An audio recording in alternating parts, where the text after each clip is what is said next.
get used to doing things alone. I know that line may not be the reality for most of us because being alone can feel uncomfortable.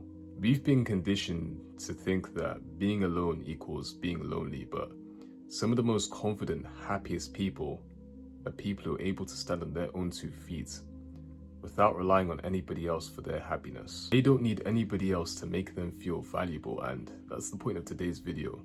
You can't build a meaningful life waiting on somebody else to make you happy or make you feel like you matter, when really you have to learn to be your own best friend first.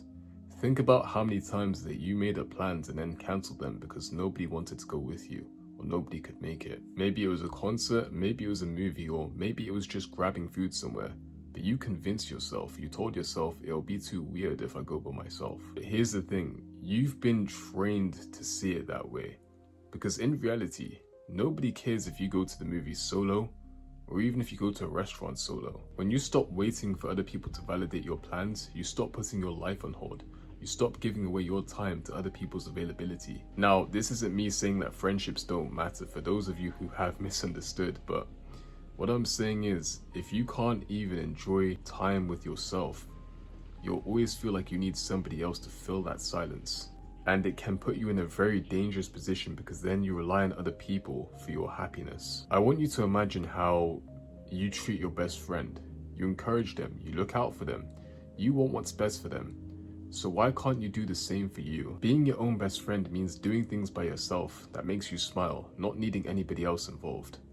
For me, that meant going for long walks with podcasts that I actually enjoyed and music that I actually enjoyed, not what was trending. Even journaling late at night. I'm not saying it to impress you guys, but it was just to get my thoughts out. And even taking myself out for food. At first, it felt weird. Now, I actually kind of like it. And here's the irony that I experience. Once you stop running away from being alone, people actually start gravitating towards you. Because that confidence in solitude, that's rare. And it's also magnetic. Most people don't like being alone because it forces them to be in silence and sit with their own voices, and if that inner voice isn't kind, then of course it can be brutal. But that's also exactly why you need it, because you can't fix something that you keep on running away from.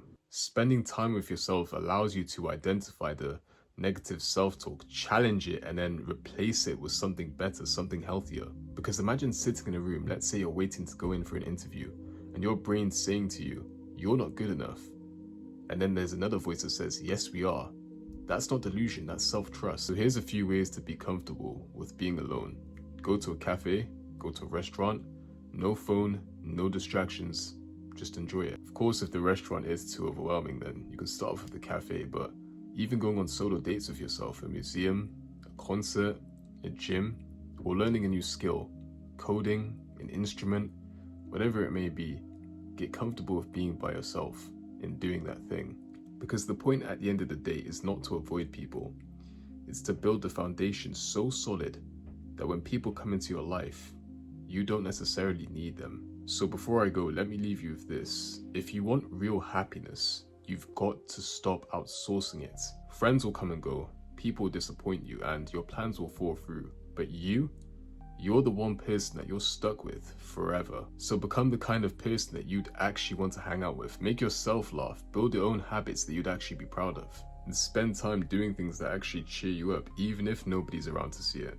Because once you stop fearing solitude, you'll realize that it was never loneliness, it was freedom. I hope you guys enjoyed the video. If you had made it this far, make sure to like, comment, share, subscribe, share it to a friend who you think it will help out, and I'll catch you guys in the next one.